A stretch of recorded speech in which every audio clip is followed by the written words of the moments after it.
Hello friend, SP education में आपका हार्दिक स्वागत है। आज की क्लास में हम लोग बात करने वाले हैं अर्थशास्त्र की जो क्लास है वो हम लोगों की चल रही है। हम लोगों ने अभी तक जो क्लास की हुई हैं वो हम लोगों ने 7 क्लासों को कर लिया है। ये हम लोगों की 8वीं नंबर की क्लास रहने वाली है। अभी तक अगर हम लोग बात करते हैं तो हम लोगों ने भुगतान संतुलन के पार्ट 2 कर लिए हैं और ये हम लोगों का भुगतान संतुलन का आखिरी पार्ट है और ये 3 नंबर पार्ट हम लोगों का रहने वाला है। पार्ट 3 की बात हम लोग यहाँ पर करने वाले हैं।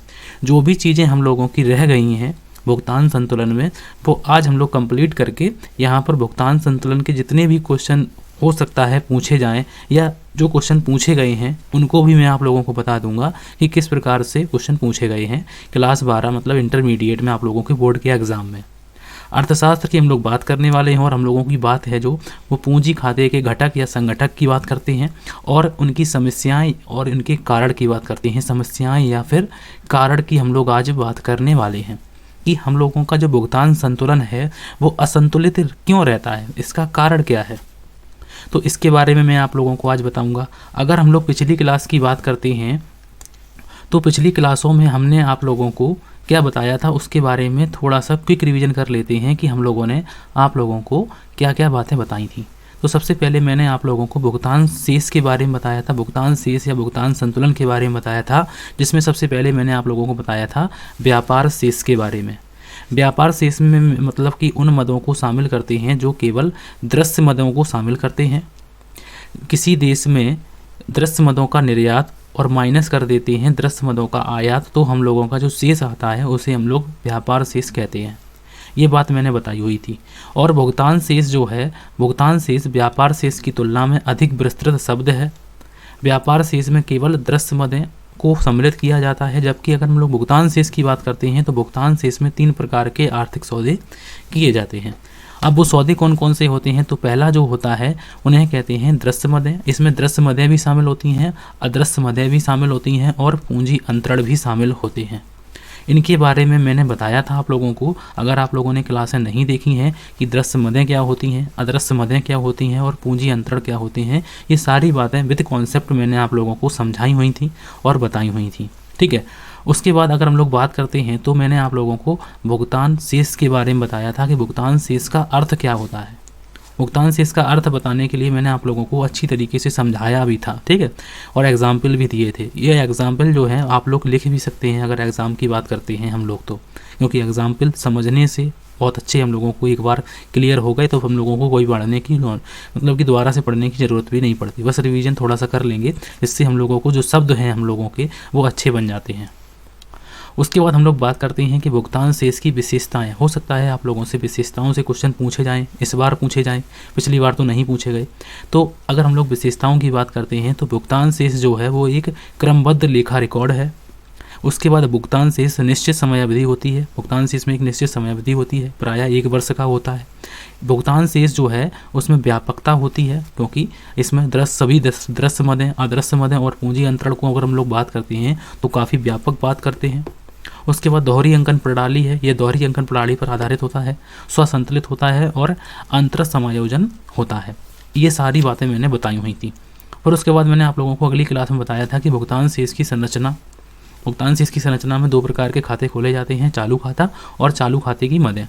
सबसे पहले मैंने बात की थी कि चालू खाता क्या होता है। हो सकता है चालू खाते से पूछा जाए या हो सकता है कि भुगतान शेष से पूछा जाए कि भुगतान शेष की संरचना में आप क्या समझते हैं या फिर चालू खाता से आप क्या समझते हैं और उसके संगठक के बारे में।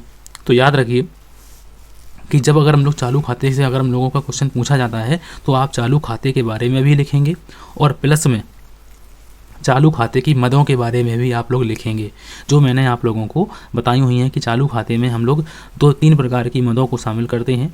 दृश्य वस्तुओं का आयात और निर्यात। अगर आप लोगों ने नहीं समझा है तो आप लोग पिछली क्लास को ज़रूर देखें।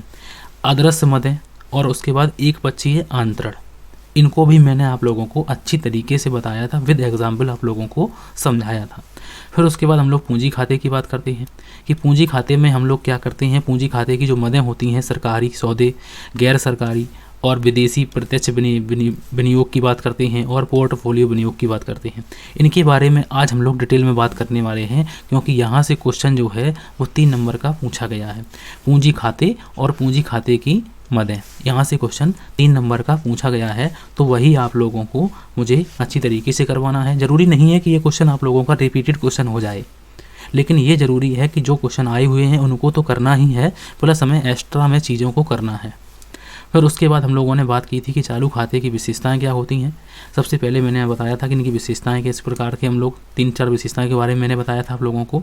उसके बाद मैंने आप लोगों को पेपर की बात की थी कि ओल्ड ईयर जो प्रीवियस ईयर पेपर है उसके बारे में मैंने आप लोगों को दिखाया था कि प्रीवियस ईयर पेपर में क्वेश्चन जो है वो कहाँ से पूछा गया है कि भुगतान संतुलन जो है, भुगतान संतुलन के पूंजी खाते के संघटक के बारे में, घटकों का वर्णन कीजिए। अब घटकों का वर्णन कीजिए या फिर संरचना के बारे में पूछा गया है, और यही जो है वो 3 नंबर में पूछा गया है, तो इसको आप लोग जरूर कर जाइए। Describe the capital account of balance payment system, देखो यहाँ पे पूछा गया है, तो इसको बारे में आप लोगों को अच्छी तरीके से मैंने बताया हुआ है। अगर आप लोगों ने नहीं किया है तो इनको जरूर करिए।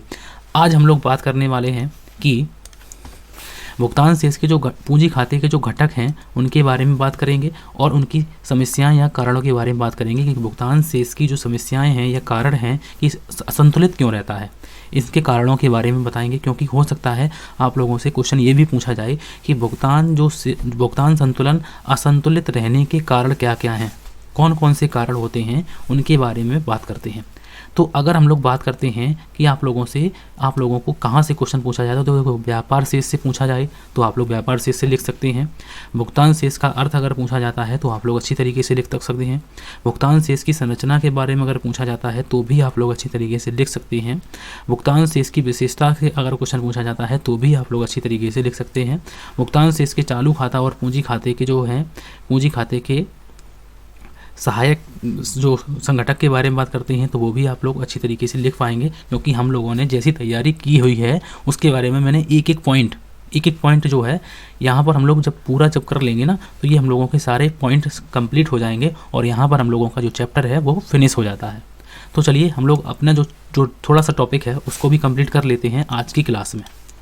सबसे पहले लिखा हुआ है यहाँ पर, सबसे पहले लिखा हुआ है कि पूंजी खाते हैं उनके बारे में सबसे पहले लिखा हुआ है कि पूंजी खाते की मदें, पूंजी खाते की जो मदें हैं उनके बारे में हम लोग देख लेते हैं।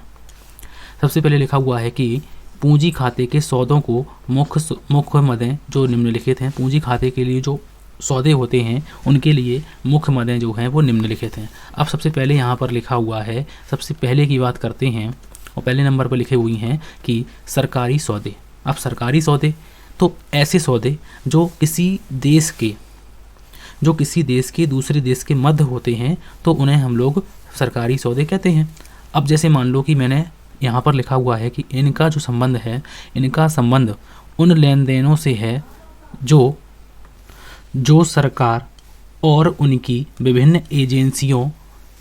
एजेंसियों की परिसंपत्तियों एवं दायित्वों को प्रभावित करते हैं। उदाहरण के लिए देश ए द्वारा देश बी को ऋण देना। अब देखो यहाँ पर एक देश है ए और एक देश है बी, तो ये 2 देश हैं।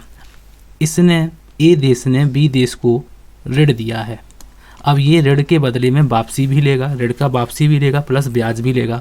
तो यहाँ पर एक पक्षीय अंतरण नहीं है। एक पक्षीय अंतरण हम लोग किस में लिखते हैं, वो चालू खाते में लिखते हैं, दान हो गया है ना। लेकिन यहाँ पर हम लोग ऋण की बात करते हैं जब एक देश दूसरे देश की एक जो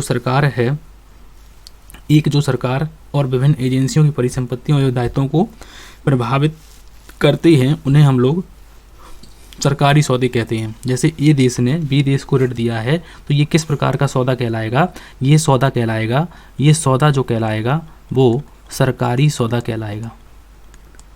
कैसा सौदा कहलाएगा, सरकारी सौदा कहलाएगा, क्योंकि ए देश ने किसी दूसरे देश को ऋण दिया है। मान लो ए देश है या फिर कोई दूसरा देश, आप लोग एग्जाम्पल में लिख भी सकते हैं।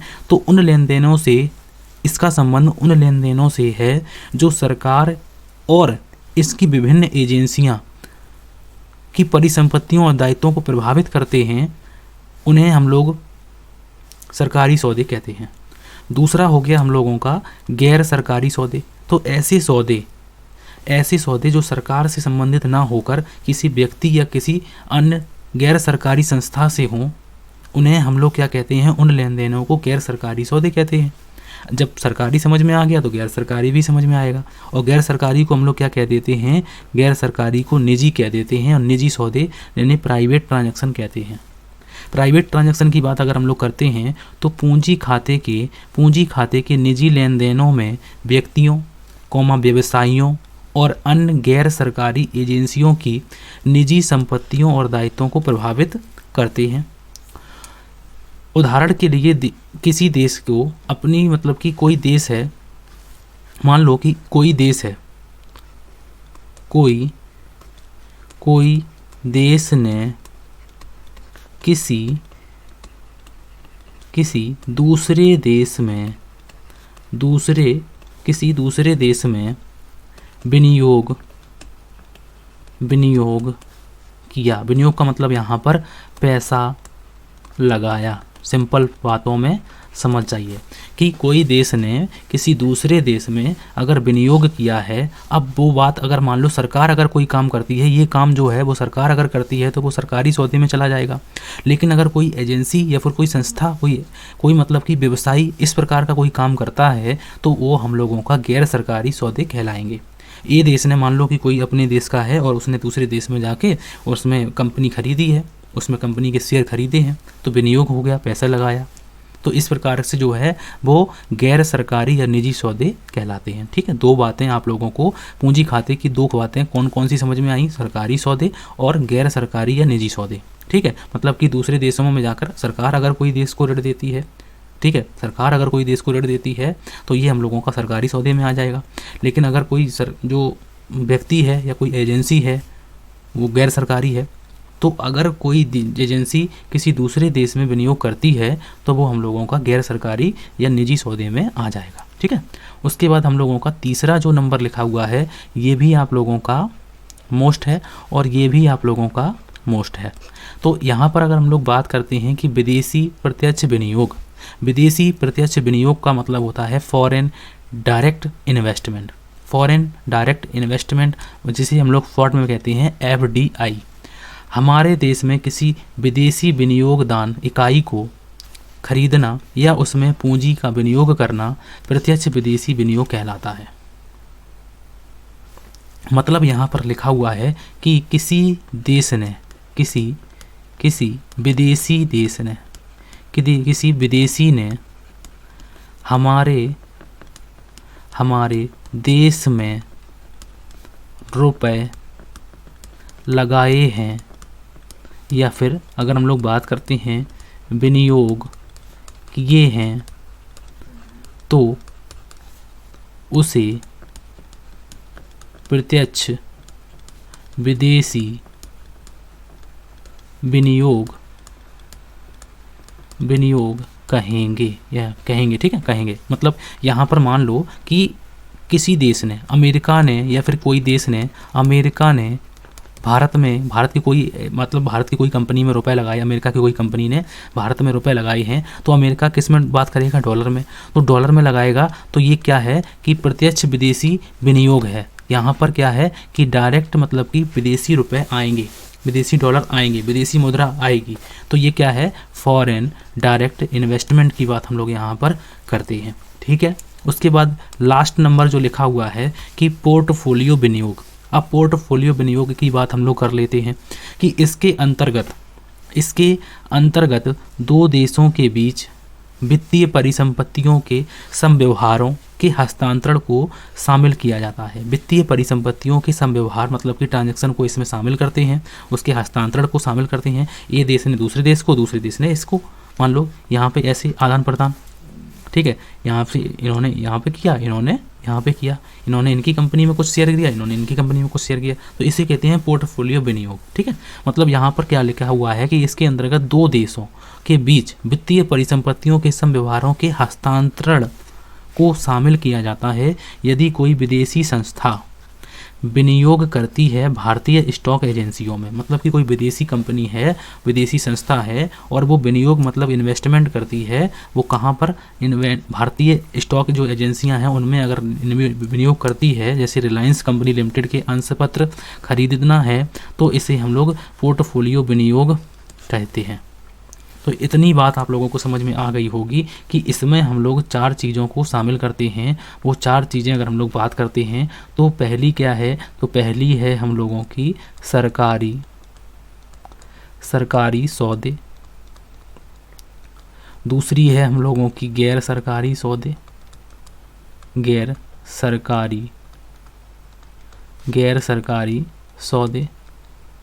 तीसरी है हम लोगों की प्रत्यक्ष विदेशी विनियोग,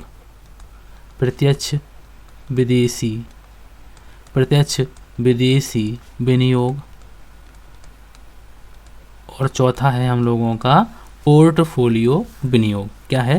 पोर्टफोलियो विनियोग। तो अच्छी तरीके से रिवीजन करते रहिए, जैसा बढ़ाया है उतना ही हो जाएगा। मतलब कि हम लोग कोशिश तो पूरी करेंगे, ठीक है, बस आप लोगों को अपनी जो तैयारी है उनको अच्छी तरीके से करते रहना है, ठीक है। अगर हम लोग बात करते हैं, अब हम लोगों का जो टॉपिक है यहाँ पर, इसको पढ़ने के बाद हम लोगों का टॉपिक कंप्लीट हो जाएगा।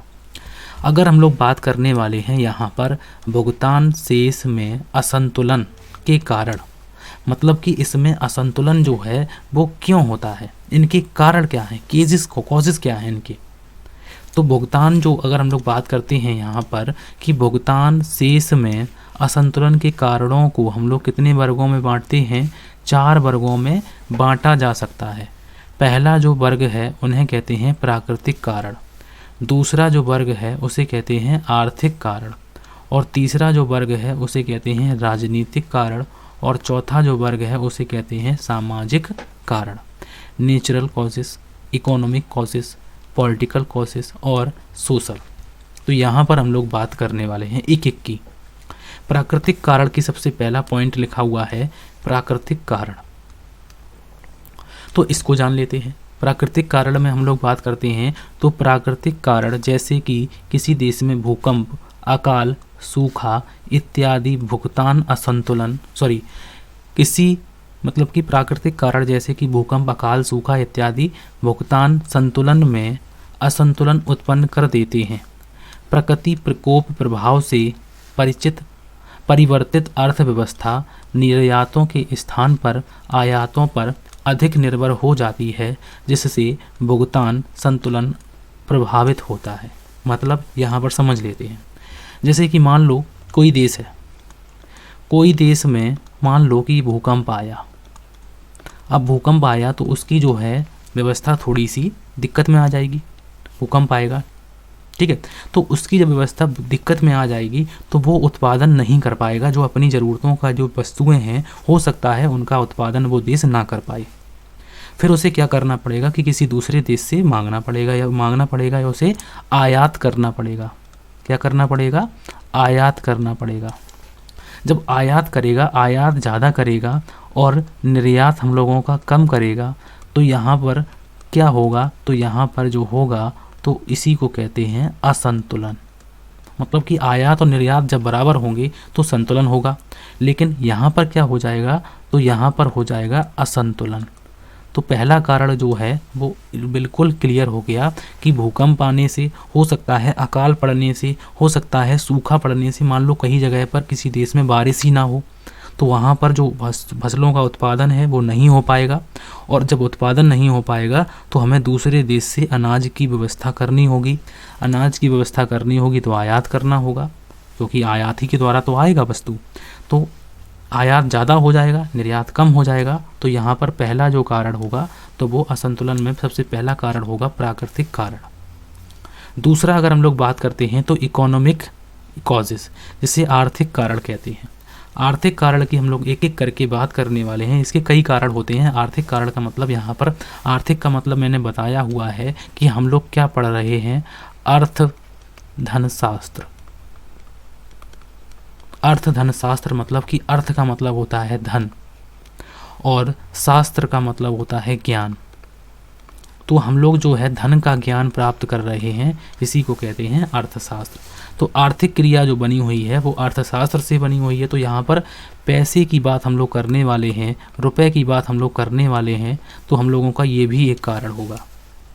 चलो देखते हैं विकास व्यय। पहला जो कारण यहाँ पर लिखा हुआ है कि विकास व्यय, इसमें क्या है, डेवलपमेंट एक्सपेंडिचर। डेवलपमेंट एक्सपेंडिचर का मतलब यहाँ पर लेके लिखा हुआ है कि अगर हम कोई देश है, मान लो कि ये एक देश है, ठीक है। अब यहाँ पर हमें बहुत बढ़िया सी अच्छी सी यहाँ पर बिल्डिंग बनानी है, ठीक है। अब बिल्डिंग बनानी है तो हम डेवलपमेंट जो एक्सपेंसिव, अब बिल्डिंग बनाएंगे, अच्छी रोडें बनाएंगे, बहुत अच्छी व्यवस्था करेंगे, अपनी मशीनों को बढ़िया करेंगे, उद्योग लगाएंगे, तो हम लोगों को क्या करना पड़ेगा कि हम लोगों को कुछ जो है विकास व्यय हम लोगों को हो सकता है हम ज़्यादा करेंगे। विकास व्यय हम क्या करेंगे तो हम ज़्यादा करेंगे। तो हो सकता है कि विकास व्यय को करने के चक्कर में हम लोग दूसरे देशों से वस्तुएं मंगाएंगे भी, बिल्कुल मंगाएंगे, क्योंकि हम लोग अच्छी चीज़ों को दूसरे देशों से मंगाएंगे, उनके जो विकास व्यय तभी तो हो पाएगा। तो हम जब दूसरे देशों से कोई वस्तु विकास व्यय ज़्यादा करेंगे और कोई वस्तु का आयात जब हम कोई देश से करेंगे और निर्यात हम लोग कम करेंगे, तो ये भी एक कारण होता है कि विकास व्यय, मतलब कि हम लोग जब विकासशील देशों में बड़े पैमाने पर विकास व्यय के लिए भारी मात्रा में आयात किए जाते हैं, क्योंकि हम लोग क्या करेंगे कि हमें रोडें बनानी है, ज़्यादा से ज़्यादा मात्रा में विकास करना है, तो हम लोग विकास व्यय करेंगे, मतलब खर्चा ज़्यादा करेंगे। और खर्चा ज़्यादा करेंगे तो हम लोगों को जो वस्तुएं हैं, जो सामग्री है, वो कोई दूसरे देश से भी मंगानी होगी। अब जब दूसरे देश से मंगाएंगे तो आयात करेंगे, और आयात करेंगे तो हम लोग क्या करेंगे तो आयात ज़्यादा हो जाएगा और निर्यात कम हो जाएगा। तो ये भी पहला कारण बनता है आर्थिक कारणों में, कि आर्थिक कारण का मतलब अगर हम विकास व्यय पर ज़्यादा खर्च करते हैं तो हम लोगों का भुगतान संतुलन में घाटा उत्पन्न हो जाता है, और जब घाटा हो जाएगा तो भी असंतुलन ही होगा, क्योंकि बराबर तो होगा नहीं, ठीक है। दूसरा देखते हैं कारण। दूसरा कारण लिखा हुआ है कि व्यापार चक्र, अर्थव्यवस्था में व्यावसायिक क्रियाओं में होने वाले उतार चढ़ाव व्यापार चक्र के कारण निर्यात पर प्रतिकूल प्रभाव पड़ता है। फलतः भुगतान संतुलन असंतुलित हो जाता है। व्यापार चक्र जो है वो भी आर्थिक कारणों में आता है, बिजनेस साइकिल जिसे कहते हैं। व्यापार अर्थव्यवस्था में व्यावसायिक क्रियाओं में अगर परिवर्तन बार बार उतार चढ़ाव होता है तो हम लोगों को निर्यात पर प्रतिकूल प्रभाव पड़ता है। इसका रीज़न बताते हैं कि मान लो कि कोई देश ने हमें इस समय पर कोई चीज़ मांगी और उस समय पर हमारी वो चीज़ उपलब्ध नहीं हुई है, तो वो निर्यात पर प्रतिकूल प्रभाव पड़ा है। और जब प्रतिकूल प्रभाव पड़ा तो कोई देश, हो सकता है किसी देश ने ऑर्डर दिया हो सकता है वो कैंसिल भी कर सकता है। तो इससे क्या होगा कि हमारा निर्यात किस प्रकार से कम होगा, और जब निर्यात कम होगा तो हम लोगों का ये भी एक तरीके से असंतुलन होता है। दूसरा है बढ़ती कीमतें। बढ़ती कीमतों को समझते हैं कि ऊंची घरेलू कीमतों के कारण निर्यात हतोत्साहित होते हैं और आयातों में वृद्धि होती है। फलतः भुगतान संतुलन में घाटा उत्पन्न हो जाता है। यहाँ पर क्या बात है इसको देखते हैं। मान लो कि हम लोगों ने कोई अपने देश में कोई चीज़ बनाई, घरेलू चीज़ बनाई, कोई वस्तु घरेलू है, जो वस्तु बनाई है वो हम लोगों की कैसी है, स्वदेशी है। घरेलू को हम लोग छोड़ देते हैं, हम लोग क्या लिख देते हैं, स्वदेशी वस्तुएं। अब स्वदेशी वस्तुएं हैं, उनका जो प्राइस होता है वो थोड़ा सा ज़्यादा होता है। प्राइस ज़्यादा होता है मतलब कि कीमत कैसी होती है, तो कीमत ज़्यादा होती है। और दूसरी वस्तु अगर हम लोग विदेशी वस्तु उसी कंपैरिजन में देखते हैं, वही सेम चीज़, सेम क्वांटिटी, सेम प्राइस, मतलब कि प्राइस सेम क्वांटिटी और सेम चीज़, उसका जो कीमत होती है वो इससे थोड़ी सी अपेक्षाकृत कम होती है। तो हम क्या करेंगे, तो हो सकता है कि कोई देश हमारे देश से वो चीज़ ना खरीदे, क्योंकि वो कहेगा कि आपकी चीज़ महंगी है और उस देश की चीज़ सस्ती है, तो वो देश हमसे क्यों खरीदेगा। तो ये भी कारण हो सकता है। तो वो निर्यात हमारे क्या होंगे, हतोत्साहित होंगे, कम होंगे। निर्यात हमारे कैसे होंगे, कम होंगे, और आयातों में वृद्धि हम लोग करेंगे कि हमारे देश में निर्यात तो हम लोग कम कर पाएंगे, लेकिन जब दूसरे देश में चीज़ें हमें वही चीज़ कम रेट पर मिलेंगी तो हो सकता है कि वो चीज़ें आप लोगों को अच्छी लगती हों। ऐसी बहुत सी चीज़ें हैं भारत में भी जो विदेशी हैं, वो हम लोगों को अभी हम लोग यूज करते हैं उनका, क्योंकि स्वदेशी वस्तुएं महंगी होती हैं। समझ रहे हो। उसके बाद नेक्स्ट में लिखा हुआ है कि आयात प्रतिस्थान। आयात प्रतिस्थान में लिखा हुआ है कि आयात प्रतिस्थानों के कारण आयातों में कमी हो जाती है, फलतः भुगतान संतुलन में घाटा कम हो जाता है। तो यहाँ पर भी एक बात होती है कि आयात प्रतिस्थान जो है वो आयातों में कमी हो जाती है, जिससे जो घाटा है वो थोड़ा सा कम हो जाता है। और लास्ट जो कारण लिखा हुआ है वो अन्य कारण हैं कि अन्य आर्थिक कारण, दूसरे देशों में पूर्ति के नए नए स्रोत आना, ये भी हम लोगों का निर्यात तब कम होंगे। नई और शेष प्रतियोगी वस्तुओं की खोज से देश के निर्यातों में कमी होना। जैसे मान लो कि कोई देश, हम लोग किसी देश को अपनी वस्तुएं भेजते थे, लेकिन अब उन्होंने कोई नई चीज़ ऐसी बनाई है जो हमारी वस्तु को वहाँ से हटा सकती है, उसकी जगह पर वो लोग अपनी चीज़ को यूज करने लगे हैं। तो क्या होगा कि निर्यातों में हमारी कमी होगी। तो ये भी एक कारण है। तो इतने कारण समझने के बाद अगर आप लोग अच्छी तरीके से करते हैं तो बहुत अच्छी बात है। 1-2 पॉइंट अगर हेडिंग मिस भी होती हैं तो कोई दिक्कत की बात नहीं है। अगर हम लोग नेक्स्ट की बात करते हैं तो मैंने आप लोगों को 4 कारण बताए थे। पहला है प्राकृतिक कारण, दूसरा हम लोगों ने कर लिया है आर्थिक कारण।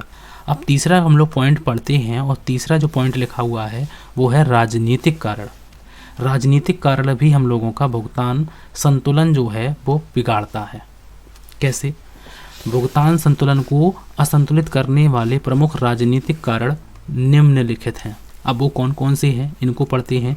कि अधिक सुरक्षा व्यय, अगर कोई देश सुरक्षा व्यय जो करेगा, कोई देश यदि ज़्यादा सुरक्षा व्यय करेगा तो वो दूसरे देशों से वस्तुएं मंगाएगा, सुरक्षा की वस्तुएं मंगाएगा, या फिर मान लो अपने देश में बनाएगा तो भी वस्तुएं कुछ तो बाहर से मंगानी पड़ेंगी।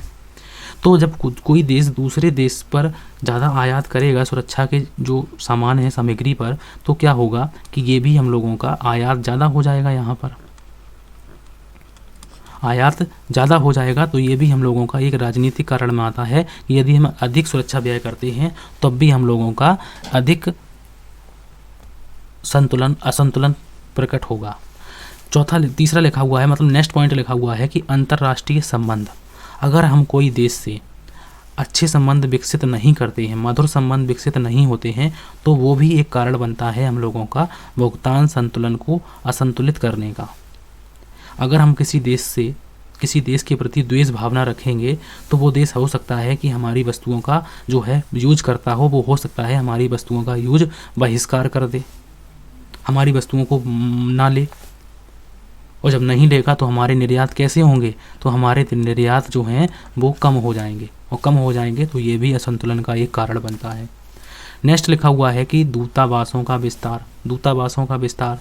यहाँ पर अगर हम लोग बात करते हैं तो अगर हम कोई देश में, देखो प्रत्येक देश में, जैसे मान लो कि भारत है, भारत का हर एक देश में एक दूतावास बना हुआ है। ऐसे ही अमेरिका, जैसे मान लो अमेरिका का भारत में बना होगा, प्रत्येक देश का भारत में भी बना होगा। जैसे भारत का प्रत्येक देश में बना है, ठीक उसी प्रकार से भारत का भी बना होगा। तो दूतावासों का अगर विस्तार की बात करते हैं तो यदि हम विस्तार पर व्यय अधिक करते हैं, दूतावासों को अच्छी तरीके से विकास व्यय उन पर ज़्यादा खर्च करेंगे, तो हम लोगों का ये भी एक तरीके से आयात माना जाता है। तो आयात यहाँ पर कैसे होंगे? ज़्यादा होंगे। ठीक है, इस पर हम लोग चर्चा आगे बहुत, देखो आप लोगों का अगर हम लोग बात करते हैं तो एक एक पॉइंट अगर हम लोग बात करते हैं तो पूरी कॉन्सेप्ट है एक एक पॉइंट पे, लेकिन आप लोगों को पढ़ना क्या है, थोड़ा थोड़ा पढ़ना है और अच्छी तरीके से अगर हेडिंग को भी लिखते आना है। देखो अगर आप लोग एग्जाम में मान लो पूछा जाता है कि भुगतान संतुलन में असंतुलन के कारण, तो अगर आप ये 4 कारण भी लिख कर आते हैं एग्जाम में तो, और इनको अच्छी तरीके से थोड़ा थोड़ा इनके अंदर लिख देते हैं, तो भी आप लोगों का सफिशियंट होगा 3 से 5 नंबर में। अगर डिटेल में पूछा जाता है, मान लो 10 नंबर में क्वेश्चन पूछा जाता है, तब आप लोगों को इतनी डिटेल में अंदर लिखना है। ये मैं तैयारी इस प्रकार से करा रहा हूँ कि लॉन्ग आंसर हम लोग दीर्घोत्तरीय प्रश्न करें और लघु आंसर मतलब कि शॉर्ट आंसर अपने आप निकल के आए वहाँ से। इस प्रकार से हम लोग करने वाले हैं। तो हम लोगों ने जो तैयारी की हुई है, दूतावासों का विस्तार हम लोग ज़्यादा करेंगे तो हम लोगों का आयात बढ़ेगा। राजनीतिक अस्थिरता का मतलब यहाँ पर लिखा हुआ है कि बार बार अगर कोई, जैसे मान लो कि कोई पॉलिटिकल है तो राजनीतिक अस्थिरता भी हम लोगों का इसमें होता है। ठीक है, बस इतना ही हम लोग रखेंगे इसमें। उसके बाद नेक्स्ट में लिखा हुआ है सामाजिक कारण, सोशल कॉसेस। यहाँ पर बात करते हैं तो सामाजिक संरचना एवं सामाजिक मानदंडों में परिवर्तन के कारण लोगों की रुचि, स्वभाव, फैशन में परिवर्तन आ सकता है। इसका देश की उपभोग प्रवृत्ति, आयातों पर और निर्यातों पर प्रभाव पड़ता है। यह परिवर्तन भी भुगतान संतुलन में असंतुलन का कारण बन सकता है। मतलब यहाँ पर जैसे मान लो कि हम लोगों का मोबाइल का है, मोबाइल हम लोगों ने मान लो आज हम लोगों ने 20,000 का मोबाइल ख़रीदा है, एक कंपनी का, कोई कंपनी का मोबाइल है, हम लोगों ने 20,000 का मोबाइल ये खरीदा है, मोबाइल है। अब इसी कंपनी ने कुछ वर्जन इसमें अपडेटेड करके दे दिए हैं और इसकी कीमत कर दी है 25,000 रुपये। तो हो सकता है कि अब हम जिस मोबाइल को त्याग करना चाहते हैं, मतलब इस मोबाइल को हम लोगों को हो सकता है ये मोबाइल अपना अच्छा ना लगे, हम लोग इसको बेचना चाहते हों और हम लोग कोई दूसरा मोबाइल लेना चाहते हों। तो यहाँ पर क्या होता है कि यहाँ पर हो सकता है कि ये हम लोगों का देश का मोबाइल हो, ये स्वदेशी मोबाइल हो, और हो सकता है कोई ये विदेशी मोबाइल हो। तो हम लोग अपने देश की चीज़ को छोड़कर दूसरे देश की चीज़ को अपनाएंगे। तो हो सकता है कि हम आयात ज़्यादा करते हों, निर्यात कम करते हों। तो इस प्रकार से अगर कोई की फैशन में, कोई की रुचि में अगर परिवर्तन आता है तो वहाँ पर भुगतान संतुलन में असंतुलन का कारण वो भी बन सकता है। तो ये सामाजिक कारणों में आता है। फैशन में वैसे परिवर्तन आता है, जैसे कहीं कहीं की फ़ैशन अलग होती है, कहीं कहीं की फ़ैशन अलग होती है। भारत में बहुत से राज्य हैं, प्रत्येक राज्य की अलग अलग परंपरा, संस्कृति अलग अलग है। तो एक सामाजिक कारण में हम लोग बात करते हैं। तो इतना बात हम लोगों ने अपने भुगतान संतुलन के बारे में, पूरी बातें मैंने आप लोगों को अच्छी तरीके से बताई। अगर आप लोगों को इसमें अभी भी कोई दिक्कत है तो आप लोग कमेंट कीजिए, मैं आप लोगों की बात पूरी मतलब कि इसमें सभी जो बातें हैं उनको सॉल्व कर दूंगा। अगर हम लोग बात करते हैं नेक्स्ट क्लास की, तो नेक्स्ट क्लास में मैं आप लोगों को बजट के बारे में पढ़ाने वाला हूं और बजट के बारे में 9वीं नंबर की क्लास में हम लोग करने वाले हैं। अगर हम लोग बात करते हैं कि बजट से अगर प्रीवियस ईयर पेपर में अगर हम ओल्ड पेपर, बोर्ड पेपर की बात करते हैं तो यहाँ से 10 नंबर का पूछा गया है, 10 नंबर की बात यहाँ पर की गई है। तो यहाँ पर हम लोग इसकी भी तैयारी अच्छी तरीके से करेंगे कि बजट क्या होता है, बजट के प्रकार कितने होते हैं, बजट की विशेषताएं क्या होती हैं, बजट के उद्देश्य क्या होते हैं, तो इनको हम लोग किस प्रकार से बनाते हैं, बजट कितने प्रकार से बना जा सकता है, तो भारत में कौन सा बजट वर्तमान में जो है, किस प्रकार के बजट चलाए जाते हैं, तो इनके बारे में सभी बातें हम लोग अच्छी तरीके से करने वाले हैं। ये भी हम लोगों का जो टॉपिक है ये थोड़ा सा बड़ा टॉपिक है, इसको हम लोग करेंगे, अच्छी तरीके से करेंगे। अगर आप लोगों को भुगतान संतुलन में कोई डाउट है तो आप लोग कमेंट कीजिए, मैं आप लोगों को कमेंट में कोई दिक्कत नहीं है, मैं सॉल्व कर दूँगा। तो आज की क्लास अगर अच्छी लगी है तो प्लीज़ आप लोग SP एजुकेशन चैनल को सब्सक्राइब जरूर कर लें आप लोग, ठीक है। और इस वीडियो को अगर अच्छा लगता है तो इसको लाइक करें, कमेंट करें, कोई दिक्कत नहीं है, कोई डाउट है तो कमेंट करें। तो आज की क्लास के लिए थैंक यू फॉर वॉचिंग।